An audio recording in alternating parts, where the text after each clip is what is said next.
The coins made a hollow sound against the kitchen table. Serafina Winters counted them twice, hoping the second time would somehow yield a different answer. It didn't. $43.62. Not enough for her mother's prescription, not enough for Owen's overdue school fees, not enough for the electricity bill that sat in the final notice envelope, red letters screaming from the counter.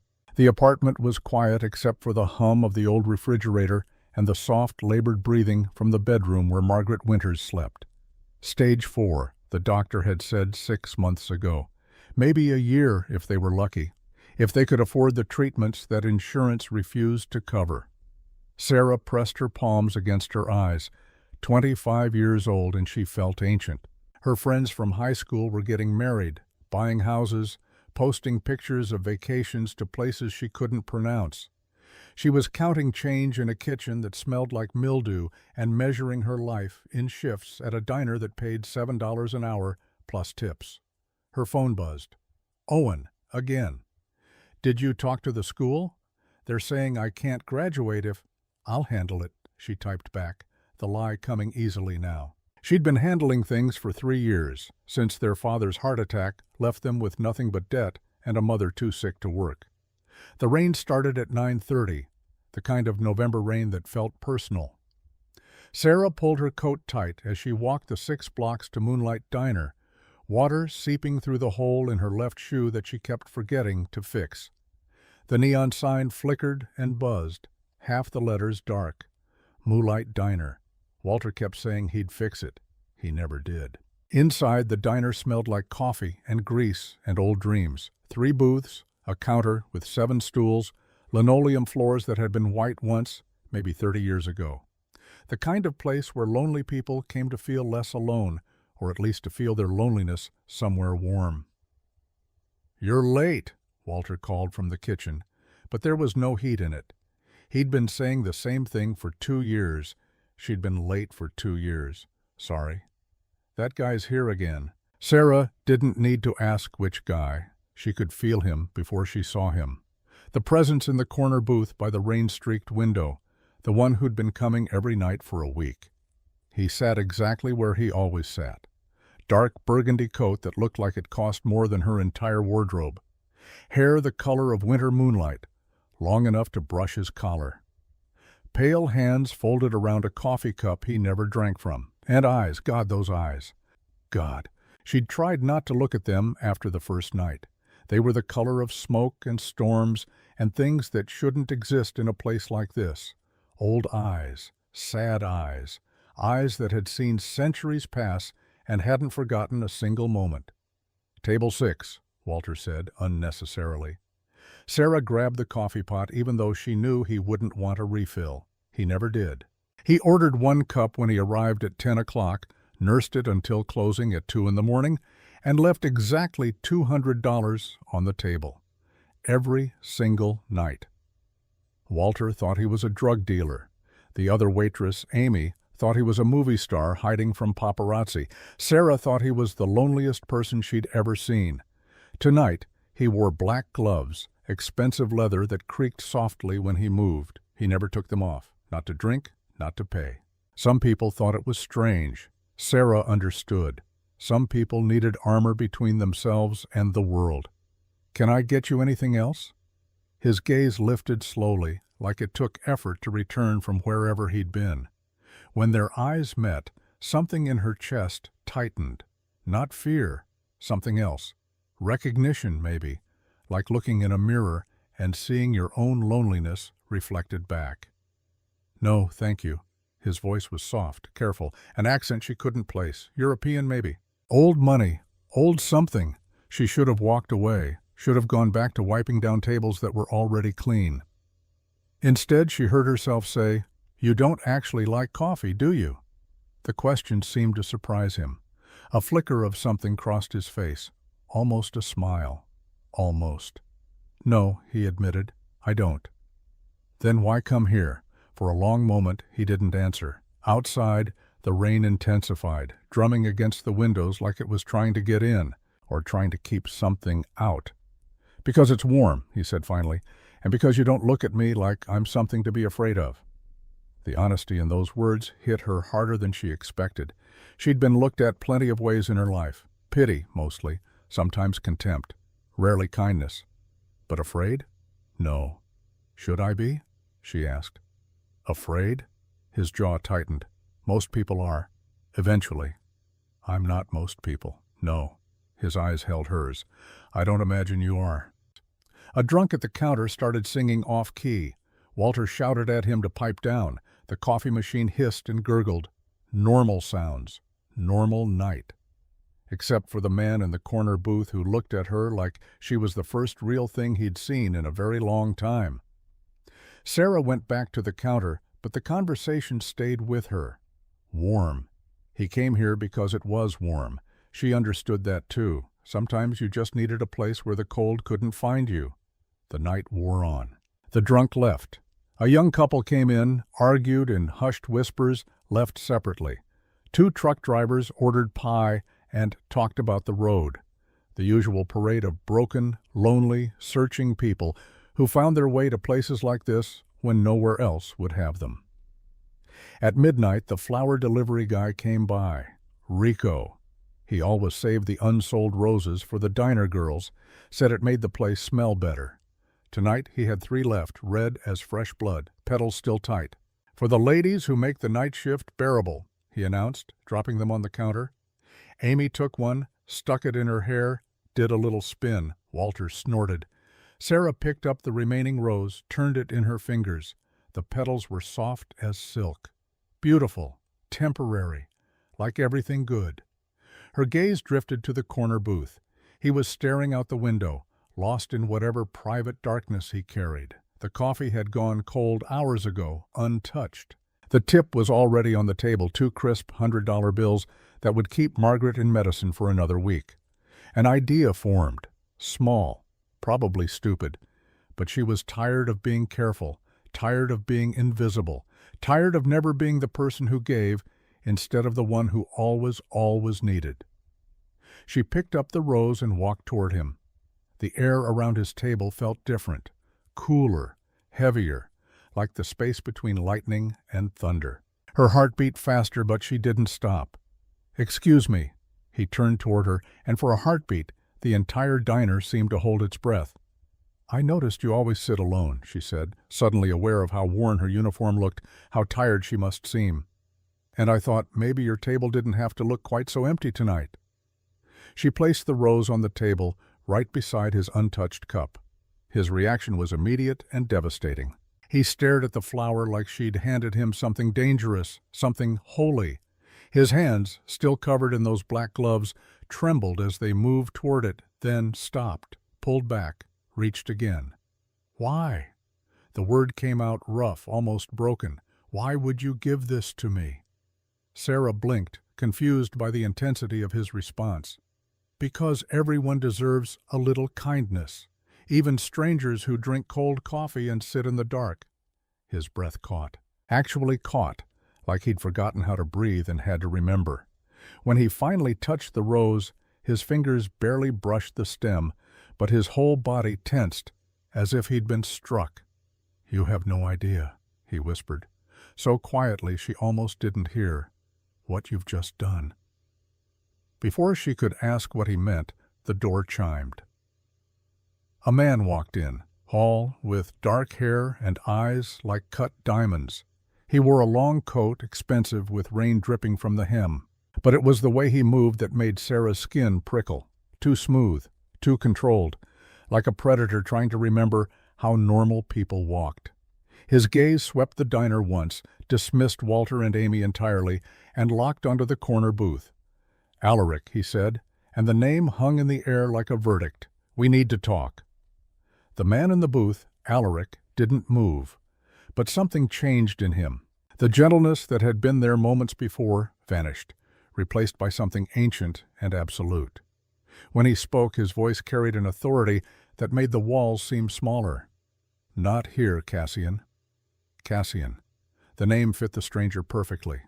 Cold, sharp, dangerous. "Yes, here." Cassian's eyes flicked to Sarah, then to the rose on the table, and his expression darkened. "You broke the covenant. I accepted a gift, nothing more." "There is no such thing as nothing with your kind of power." Cassian moved closer, and Sarah instinctively stepped back. "By accepting her offering, you've created a bond.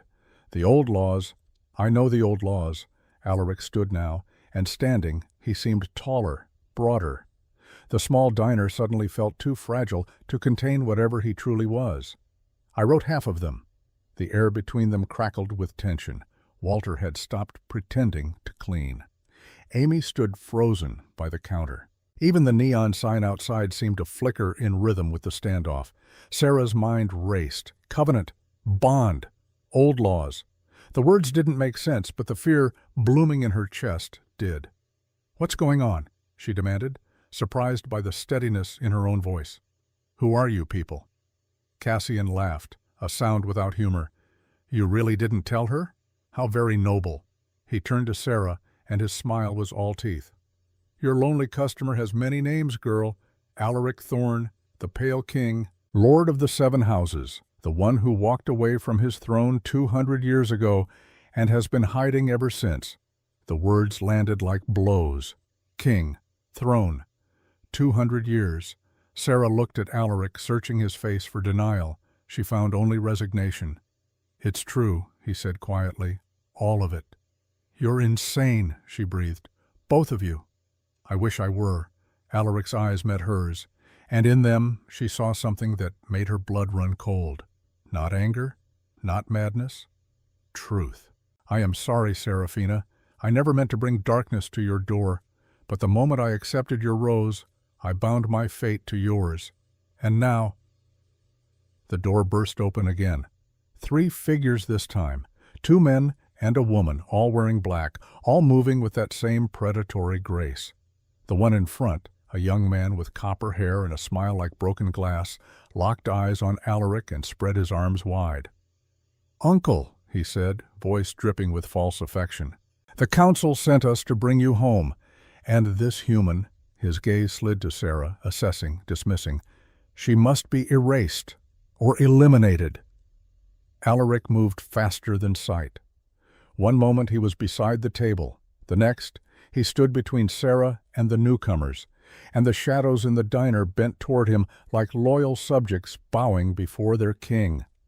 "Touch her, Dorian," he said, voice soft as silk and hard as iron, "and I will show you exactly why they used to call me the Crimson King." The lights flickered, went dark, and in that heartbeat of blackness, Sarah saw Alaric's eyes burning red as the rose she'd given him, beautiful and terrifying and utterly, impossibly real. When the lights came back on, the world had changed. Alaric stood in the center of the diner, and Seraphina finally saw him for what he truly was. The careful mask of humanity had fallen away.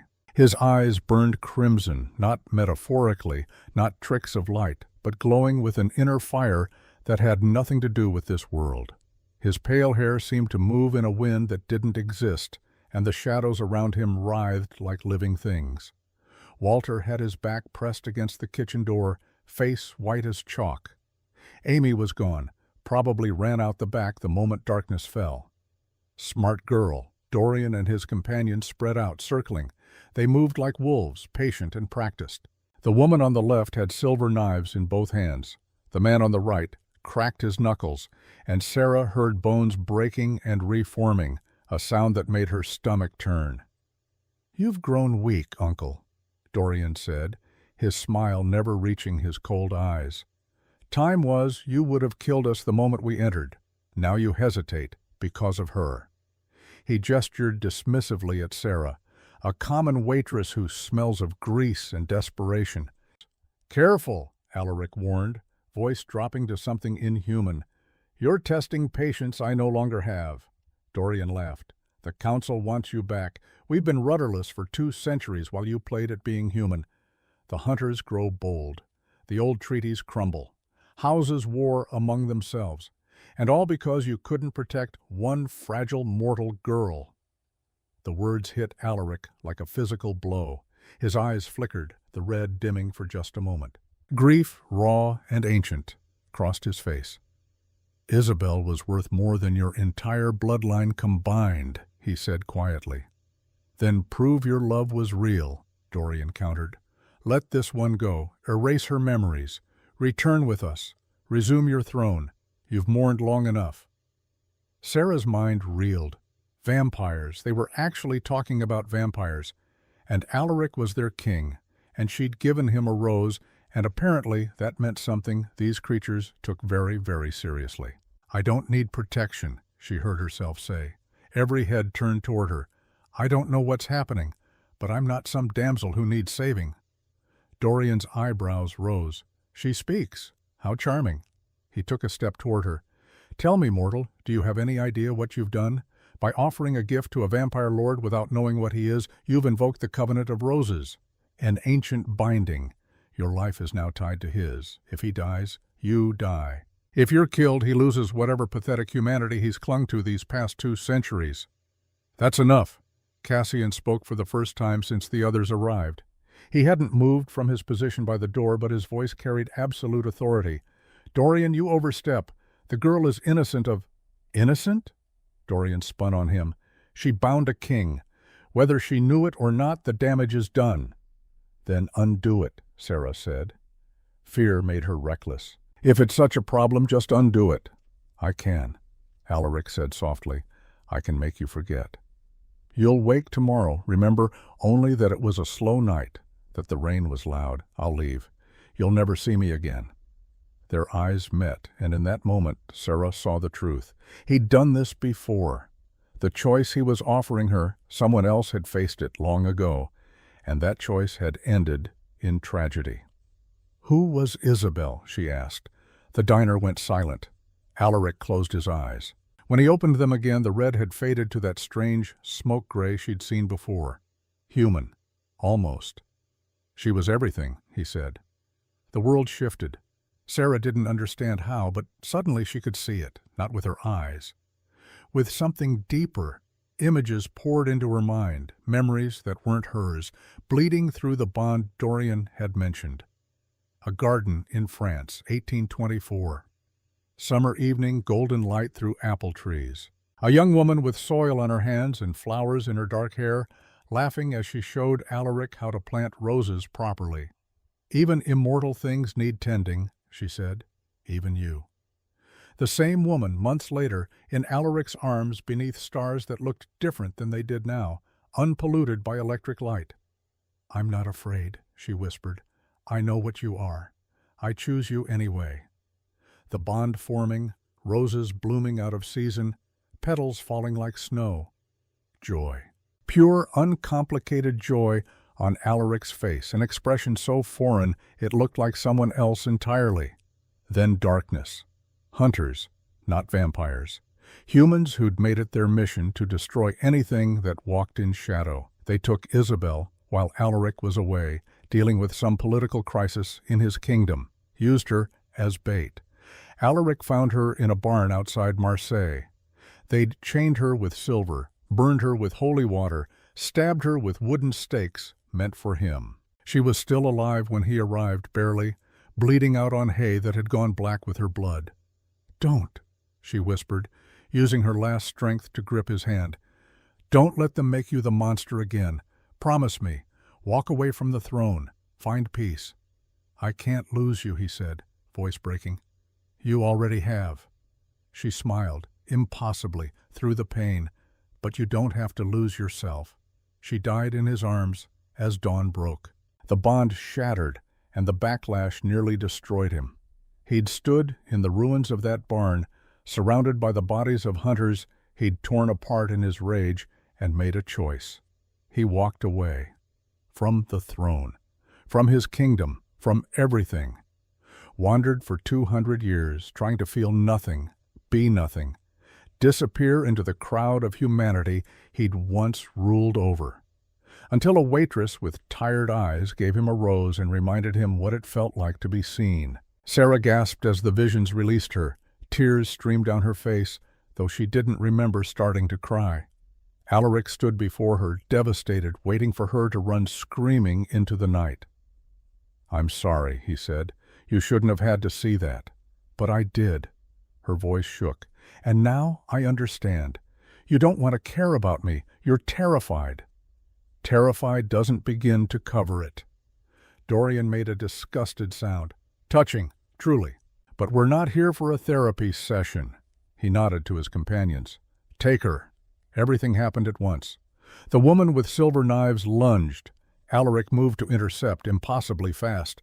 The man with breaking bones grabbed for Sarah. Cassian stepped in, blocking him with an arm that sounded like a steel bar when it connected. "I said enough," Cassian roared. The diner exploded into violence. Alaric fought like water and lightning, flowing around strikes, delivering blows that sent bodies flying through tables and walls. But Sarah could see what Dorian had meant. He was holding back, every movement calculated not to kill, just to incapacitate. The mercy made him slower, vulnerable. The woman's knife found his shoulder. Silver. It hissed and smoked where it entered, and Alaric's face went white with pain. In the old days, Sarah somehow knew he would have ripped her heart out for that. Now he simply disarmed her and threw her across the room carefully to land on something soft. 200 years of peace had dulled his edges, made him weak, made him good. Dorian saw it too. He smiled and pulled out a phone. "Plan B," he said into it. "The warehouse, now." Alaric's head snapped toward him, eyes widening with understanding and horror. "No, Dorian, don't. Too late, Uncle." "You want to play human? Then suffer human consequences." He held up the phone. On the screen, a live video feed showed a warehouse Sarah recognized. The abandoned one near the docks where Owen and his friends sometimes skateboarded. Her 16-year-old brother sat on a chair, hands tied, duct tape over his mouth, fear bright in his eyes. Sarah's world stopped. "Let him go," she heard herself say. "He's a kid. He's got nothing to do with this." "On the contrary," Dorian said pleasantly. "He has everything to do with this. You bound yourself to Alaric. That makes you a target, which makes anyone you love a target. That's how this works, sweetheart. Welcome to our world." Alaric moved toward Dorian, murder in his eyes, but Cassian stepped between them. "Think," Cassian said urgently. "You go there in rage, you'll kill everyone, including the boy. Let me handle this." "They have Owen." Sarah couldn't breathe. "They have my brother." "I know." Alaric turned to her, and the anguish in his face mirrored her own. "I know, and I'm sorry. This is exactly what I feared, what I wanted to prevent. This is why I should have walked away the moment you smiled at me." "But you didn't," Dorian reminded him. "You stayed, night after night, watching her like a lovesick fool. And when she offered you that rose, you took it because you're selfish and weak and desperately, pathetically lonely." The words should have been cruel. Instead, they sounded true. Alaric's shoulders sagged. 200 years of grief settled over him like a cloak. "What do you want?" "Come back. Resume the throne. Let Cassian erase the girl's memories. She forgets you. You forget this meaningless dalliance, and her brother goes home safe." Dorian's smile widened. "Or refuse, and we kill the boy just to watch her break. Then we kill her. Then we drag you back anyway, even more broken than before. Your choice, Your Majesty." Sarah looked at Alaric, really looked.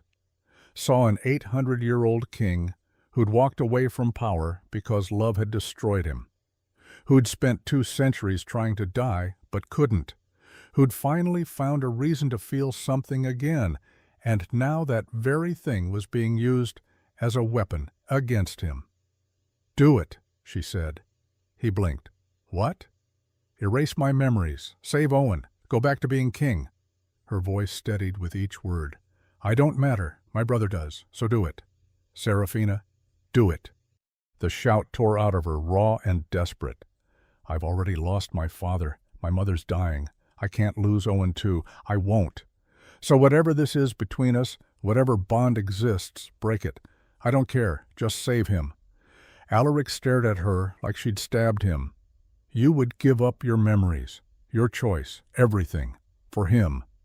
In a heartbeat, something shifted in his expression, wonder, grief, and beneath it all, a growing determination that hadn't been there before. "No," he said softly. Dorian frowned. No, no. Alaric straightened, and the centuries seemed to settle differently on him, not as weight, but as armor, as strength. I won't erase her, I won't run, and you, nephew, are going to release that boy right now, or I will remember exactly what kind of king I used to be. The temperature in the diner dropped 10 degrees. Frost spread across the windows. The remaining light bulbs shattered, plunging them into darkness, lit only by Alaric's eyes, burning red again, brighter than before. Dorian actually stepped back. You're bluffing. You've gone soft. You won't. Try me. The words carried centuries of violence. Kingdoms built and burned, enemies crushed, a throne earned in blood and held through terror. Alaric the Merciful might have walked away, but Alaric the Crimson King, he'd never really left. Dorian's phone rang. He answered, face going pale as he listened. What do you mean he's gone? Pause. Check the... Longer pause. His eyes widened. All of them? How is that possible? He lowered the phone slowly, looked at Cassian. Someone took our people at the warehouse, killed 3. The boy is gone. Sarah's heart lurched. Where is he? Where's Owen? I don't know. Dorian's composure had cracked. Someone interfered. Someone powerful enough to move against us directly. Who? Alaric demanded. Before anyone could answer, Sarah's phone buzzed. Unknown number. She grabbed it with shaking hands. A photo. Owen, safe, sitting in what looked like a hospital waiting room. And beside him, a woman Sarah had last seen 3 hours ago, sleeping in their apartment. Her mother. Margaret Winters, who should have been too weak to stand, was on her feet. In the photo, her eyes were clear and alert, and around her neck, barely visible, hung a pendant Sarah had never seen before. Silver, old, with a symbol that made Alaric go absolutely still, a rose entwined with a stake. No, he breathed. It can't be. Cassian leaned over, saw the symbol, and his face went white. The blessed. I thought they were extinct. What? Sarah looked between them. What are you talking about? That's my mother. She's sick. She can barely walk. She's also, Alaric said slowly, a vampire hunter. And not just any hunter, one of the blessed bloodline, the most dangerous humans who ever lived. Sarah's phone buzzed again, a text from the same unknown number. Your daughter was kind to him. I will be kind to you. Come to St. Michael's Hospital. Room 247, alone. We have much to discuss.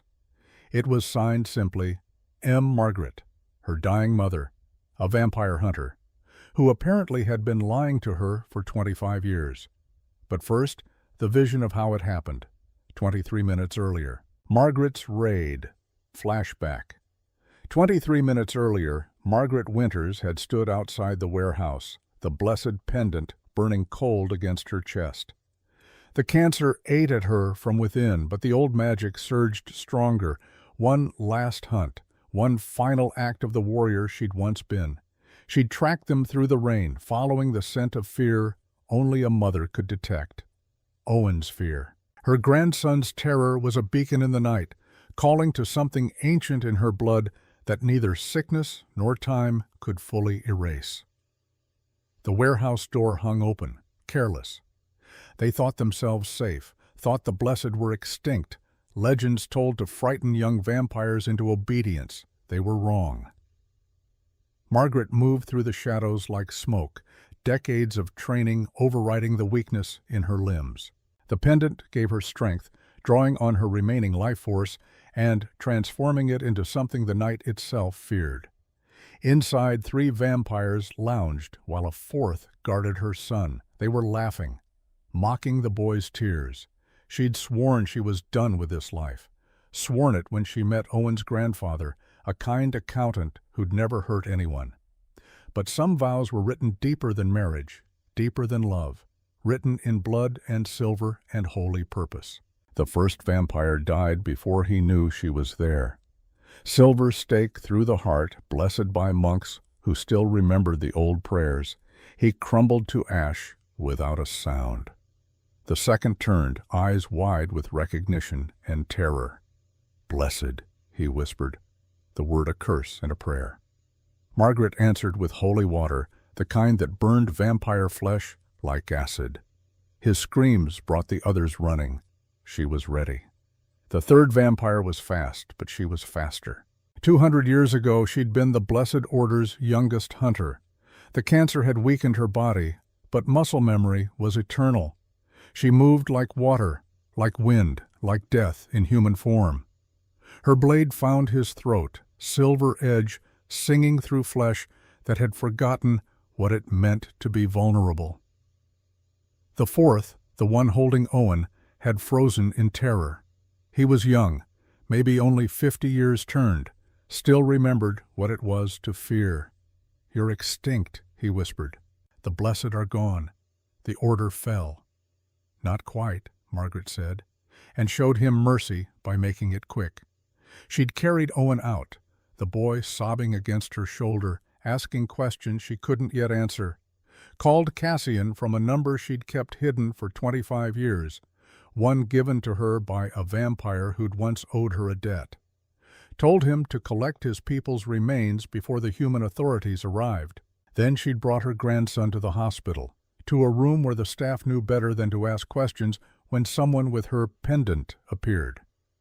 Now, sitting in the sterile quiet with Owen sleeping fitfully beside her, Margaret Winters allowed herself one small, bitter smile. The cancer would kill her in months. The magic she'd used tonight had probably shortened that to weeks. But tonight, she'd been a hunter again. Tonight, she'd saved her grandson. Worth it, every stolen breath. Worth it. She touched the pendant, felt it cool against her skin. The old magic was fading now, leaving her hollow and aching. But her daughter was coming. And it was time, finally, to tell the truth. Return to present. Sarah looked at Alaric, then at the message, then back at Alaric. The impossibilities were piling up so fast she couldn't process them anymore.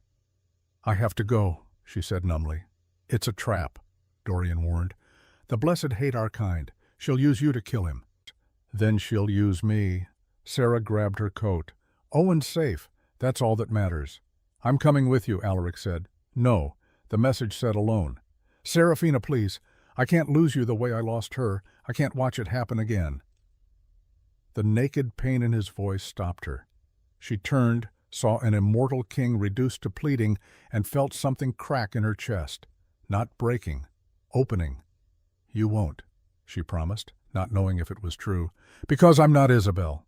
I'm not going to let anyone decide my fate for me. Not you, not Dorian, not even my mother. This is my choice." She walked to the door, then paused. "And Alaric, when this is over, if we both survive, you and I need to talk, really talk, about what I want, what you want, because I'm tired of other people making decisions about my life." She left him standing in the ruins of the diner, surrounded by broken furniture and shocked vampires, looking like a man who'd just been given a reason to hope and was terrified of it. Outside, the rain had stopped. The city was quiet, and somewhere in a hospital room, the mother Sarah thought she knew was waiting to explain how everything she'd believed about her life was a lie. Sarah pulled her coat tight and started walking. Behind her, she heard Alaric call her name, desperate and full of longing. She didn't look back. Some conversations, she was learning, you had to face alone. Even if your heart was screaming at you to run back to the lonely stranger who'd somehow become the most important person in your world in the space of 7 nights and a single rose. St. Michael's Hospital stood quiet in the pre-dawn hours. 3rd floor, east wing, fluorescent lights buzzing softly overhead. Sarah's footsteps echoed down the empty corridor as she found room 247. She paused at the door, hand on the handle, heart hammering. Beyond that door was her mother, her dying mother, who apparently hunted vampires and had been strong enough to raid a warehouse full of them. Nothing made sense anymore. She pushed the door open. Margaret Winters sat in a chair by the window, backlit by the faint glow of streetlights. She looked different, not dying, not weak. Her spine was straight, her eyes clear and sharp as broken glass. Owen slept on the hospital bed, curled under a blanket, face peaceful. "He's fine," Margaret said before Sarah could ask. Scared, but unharmed. They never got the chance to hurt him. Because you stopped them, Sarah's voice came out flat. You, my mother who can't walk from the bedroom to the kitchen without getting winded. That was real. Margaret's expression softened with something like regret. The cancer is real, Serafina. Stage 4, just like the doctor said. I have maybe 6 months left. Then how? The blessed don't die easily. Margaret gestured to the pendant around her neck. Rose and stake intertwined, silver gleaming dully. This is our legacy. For 1,000 years my family has hunted the night. When we're close to death, the old magic awakens. One last surge, one final hunt. Sarah sank into the other chair, legs suddenly weak. You're a vampire hunter, was. Margaret's voice grew distant. I gave it up when I met your father. He was normal, human, kind. Everything my family wasn't. They disowned me for loving him. I thought I'd left that world behind forever. But you knew about Alaric all this time. Margaret nodded slowly. I recognized him the first night he came to the diner. Even hunters learn the old stories. Alaric the Pale, the Crimson King, who walked away from his throne after a hunter cell killed his human lover. Her lips twisted. My family claimed responsibility for that kill, bragged about it for decades. The words hit like a physical blow. Your family killed Isabel. Yes, Margaret met her daughter's eyes. I never told them I thought they were monsters for it. That's part of why they disowned me. I wouldn't celebrate murder. Sarah pressed her hands over her face, trying to process. Her mother's family had destroyed the woman Alaric loved, had caused 200 years of grief, and now she'd fallen for him herself. So when I gave him the rose, she whispered, you knew what it meant. I nearly had a heart attack. Margaret actually smiled, sad and small. My daughter, so desperate to show kindness to a stranger, had just bound herself to the most dangerous creature I'd ever heard of, and I couldn't warn you. The cancer had me too weak to breathe, let alone explain. You could have told me after. Why didn't you? Margaret leaned forward, taking Sarah's hands in hers. Do you know what your father's last words were? Sarah froze. They never talked about Dad. It hurt too much. He said, take care of our girl. Don't let her forget how to dream. Margaret's eyes glistened. I failed him. I let you become so small, so careful, working yourself to death at 25. When was the last time you wanted something just for yourself? I want you alive, Sarah whispered. I know. But baby, I'm not going to be. 6 months, maybe less. Margaret's grip tightened. And when I'm gone, what then? You keep counting coins? Keep surviving instead of living? That vampire king is dangerous, yes, but he's also the first thing in years that made your eyes light up. Mom, I saw it. The way you'd come home from shifts and mention him. The quiet customer came back, left another big tip, didn't drink his coffee again. Margaret smiled through tears. You were falling for him before you even knew what he was. Sarah flushed. I didn't realize I talked about him that much. Every night for a week. Margaret pulled her close. So don't tell me this is just about a bond or magic. Tell me the truth. I'm terrified. Sarah's voice broke. What if I choose him and lose everything? What if the hunters come for me like they did for Isabel? What if you're happy? Margaret interrupted. What if you build something beautiful? What if you live? She cupped Sarah's face. I married your father knowing he had a bad heart, knowing I might lose him early. I got 15 years, 15 perfect, messy, beautiful years. I'd choose that over a lifetime of safety with someone I didn't love. Owen stirred on the bed, mumbled in his sleep. Both women looked at him. He needs you, Sarah said. He needs you to show him that love is worth the risk. Margaret's voice turned fierce. Go. That king is facing his demons alone because he thinks that's what you need. Prove him wrong. Sarah stood, then paused. How did you know? About the warehouse? Margaret's smile turned sharp, predatory. Even dying, the blessed can track fear. A mother's instinct, enhanced by 1,000 years of hunter blood. I followed Owen's terror like a thread through the dark. And the vampires guarding him?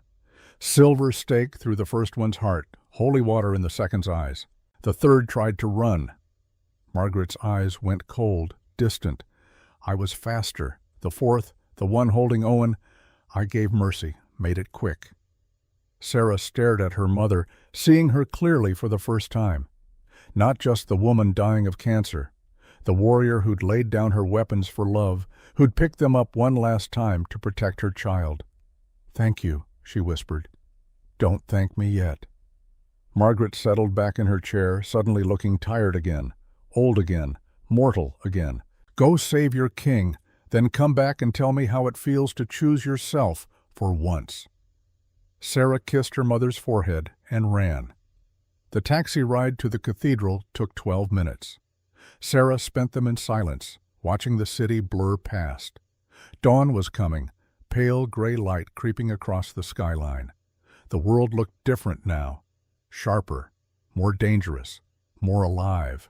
Her hand still ached where she'd cut it during the bond. The wound had healed impossibly fast, but the scar remained. Silver white against her palm, permanent. She touched it gently, felt the pulse of the bond. Alaric was in pain, not physical, emotional. The weight of 800 years pressing down, and he was facing it alone because he thought that's what she needed. He was wrong. The taxi stopped. The cathedral loomed ahead, Gothic spires reaching toward the lightening sky. She could feel vampires inside, dozens of them, ancient, powerful, dangerous. Every instinct screamed at her to run. She paid the driver and walked toward the door anyway, because lonely people who gave each other roses didn't abandon each other when it got hard. Inside, the cathedral smelled of old stone and older blood. 7 banners hung from the vaulted ceiling, each representing one of the ancient vampire houses. In the center of the nave, Alaric knelt, surrounded. 7 vampire lords and their retinues formed a circle around him. Dorian stood beside an empty throne carved from black marble. The throne that had been vacant for 200 years. "The covenant is clear," Dorian was saying. "A king who bonds with a mortal forfeits his right to rule. You violated that law. You must either break the bond or abdicate permanently." "I already abdicated." Alaric's voice was calm, too calm. 2 centuries ago, this changes nothing. It changes everything." An elderly vampire woman stepped forward. "While you played at being human, we suffered. The hunters organized. Our territories shrink year by year. We need a king, Alaric. We need you. Then you'll be disappointed. I won't rule through fear anymore. If that's what you need, find someone else." "There is no one else." The woman's composure cracked. "You are the only one strong enough to unite us. I'm also the one who chose love over duty, who would do it again in a heartbeat." Dorian smiled, cold and triumphant. "Then you leave us no choice. Oh, kill the girl, sever the connection, and you become king again, whether you want to or not." "No." The word rang like a bell. "That is not an option. It's the only option." Dorian gestured, and 4 vampires moved toward the entrance, toward Sarah. Alaric's head snapped up, eyes blazing red. "I said no!" The shadows exploded. Power crashed through the cathedral like a wave. Candles burst into flame. Windows shattered. The 7 banners tore free and whipped through the air. This was the Crimson King unleashed. The 4 vampires were thrown back, slamming into stone pillars. Dorian stumbled. Even the ancient lords retreated. "You will not touch her," Alaric commanded, voice carrying centuries of absolute authority. "Is that understood?" Then Dorian pulled a silver dagger and drove it into Alaric's chest. The king gasped, staggered, fell to his knees. Black blood spread across his shirt. Silver poison blessed, designed to kill even the strongest vampire. "Enough of this," Dorian hissed. "Now you'll watch her die. Then you'll take the throne broken and obedient." He turned toward Sarah. She didn't think, just ran. Across the cathedral floor, past shocked vampires. She hit her knees beside Alaric, hands going to the wound, the blade still buried in his chest. "Don't pull it out," he gasped. "Silver will kill me faster." She pulled it out. His scream echoed through the cathedral. Black blood poured from the wound, smoking. He was dying. She could feel it through the bond. His life draining away. "What did you do?" Cassian shouted. "You've killed him." "No," Sarah said. "I'm saving him." She took the silver dagger and dragged it across her own palm. Deep. Her blood welled up, bright red, human and mortal, and alive. "Sarah, don't!" Alaric tried to push her away. Too weak. She pressed her bleeding hand to his wound. The reaction was instantaneous. Alaric screamed, body arching. Human blood was poison, should have killed him. But this wasn't just human blood. This was blood given freely, offered in sacrifice.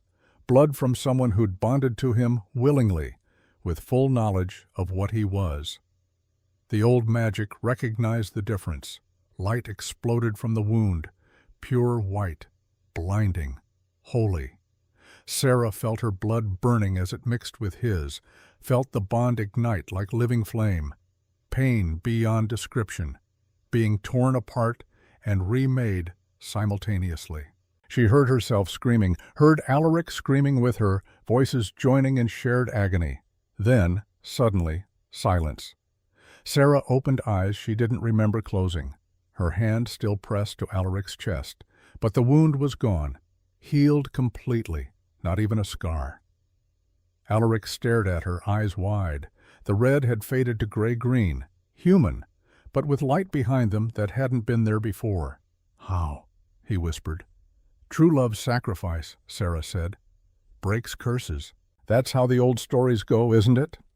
The elderly vampire woman dropped to one knee. "My king and my queen."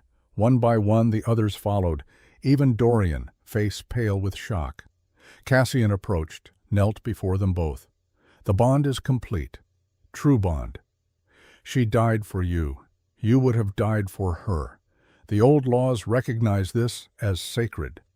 "Sacred," the woman repeated. "How can we stand against it?" Dorian looked up, respect in his eyes for the first time. "If you return with her beside you, what kind of kingdom would you build?" Alaric looked at Sarah. She looked back. A silent conversation, the kind only possible through souls truly bound. "One where love doesn't mean weakness," Alaric said. "Where humans and vampires can coexist. Where we remember we were all human once." The cathedral fell quiet. Then, slowly, acceptance rippled through the assembled vampires. "I am Genevieve, eldest of the 7 houses," the woman said. "I watched you become the Crimson King 800 years ago, and I watched you break when love destroyed you." She turned to Sarah. "But this one is stronger.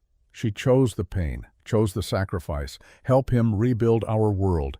Teach us to remember our humanity. In return, we will protect you. Your mother will be healed, your brother guarded. You will never count coins in the dark again."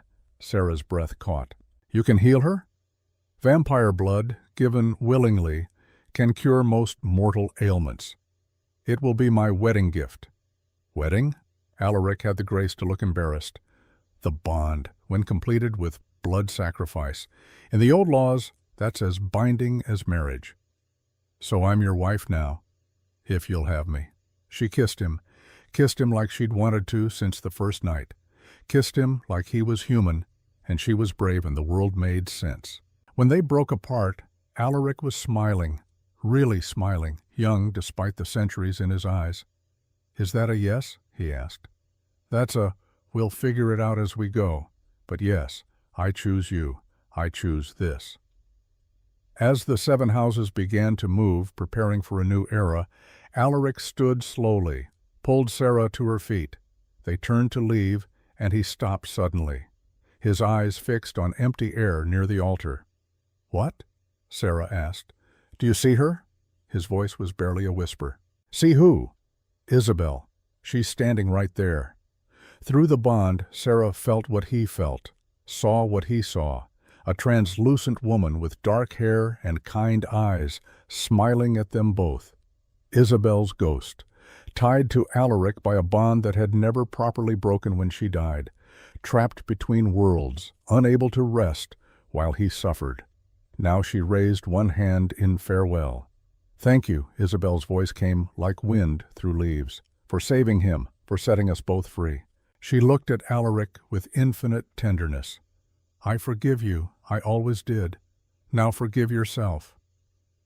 The ghost faded into light, into warmth, into peace. Alaric's knees buckled.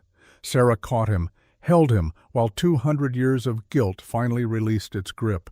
He didn't cry, vampires couldn't, but his whole body shook with the force of emotions he'd buried for centuries. "She's free," he whispered against Sarah's shoulder. "She's finally free." "So are you," Sarah said, and meant it. They left the cathedral together as dawn broke fully over the city. The world was different now, changed, but they faced it together, hands clasped, souls bound, choosing each other with every step. 6 months later, Moonlight Diner still served mediocre coffee and decent pie, still a haven for lonely people seeking warmth. But now it had 2 owners. Sarah wiped down the counter, the silver ring on her left hand catching the light. Simple band, engraved with roses, her wedding ring, her bond mark. "Table 6 is complaining about cold coffee again," Walter called, grinning. "Tell him to warm it himself," Sarah shot back. Alaric appeared from the back, wearing an apron, moving between tables with centuries-practiced grace. "This is degrading," he muttered. "I ruled kingdoms, and now you rule the night shift." She patted his shoulder. He caught her hand, brought it to his lips. Casual intimacy built over 6 months. "Worth it," he said softly. On the counter sat a red rose in a crystal vase. The rose, the one she'd given him. It hadn't wilted, hadn't faded. The bond kept it preserved, perfect, eternal. Margaret sat in a booth by the window, cancer-free, reading. She came most nights, watching her daughter glow with happiness that had seemed impossible a year ago. Sometimes she told stories about the Hunter days. Sometimes she just smiled. Owen bussed tables, earning college money. He was still working through his fear. Some nights he woke screaming from nightmares of the warehouse.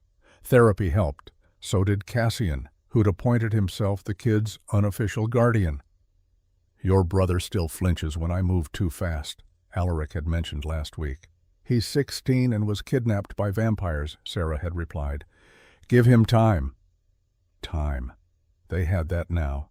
Not forever. Sarah was still mortal, still aging while Alaric stayed frozen. That was a conversation they'd have eventually, but not today. 3 vampire customers entered, pale and elegant, coming to the neutral ground where old laws and new hopes met over coffee. Sarah served them with a smile, treated them exactly like everyone else. Human, vampire, didn't matter. Everyone deserved kindness. As closing time approached, Sarah locked the door. Alaric finished the last table. They moved around each other like partners in a perfected dance. "Ready?" he asked. "Almost." She picked up the preserved rose, brought it to her nose. "Still sweet, still perfect." "Do you ever regret it?" Alaric asked quietly. "The normal life you could have had?" Sarah considered. 6 months ago her life was about survival. Counting coins, measuring days in shifts, worked, small, safe, empty.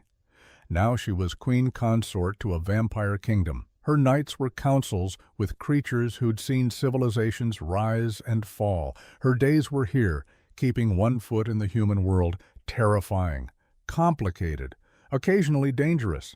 Also the first time in her life she'd felt truly alive. "Not even once," she said. Alaric wrapped his arms around her waist. "I love you," he whispered.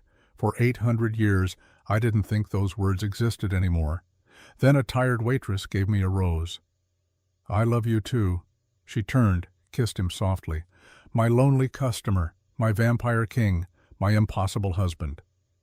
They locked up, headed upstairs to the apartment they shared. Neither noticed the last shadow fading from the cathedral across town. A woman's voice, barely a whisper on the wind. "Be happy, both of you. It's what I always wanted." Then nothing. Only peace. In the window above the diner, a light turned on. Laughter drifted down, warm and human and alive. And a single red rose, preserved by magic and love, bloomed eternal in its crystal vase. Proof that sometimes the smallest acts of kindness change everything, that lonely hearts find each other, that fairy tales are real, and that a waitress and a vampire king can build something beautiful from nothing more than a rose and the courage to choose love over fear.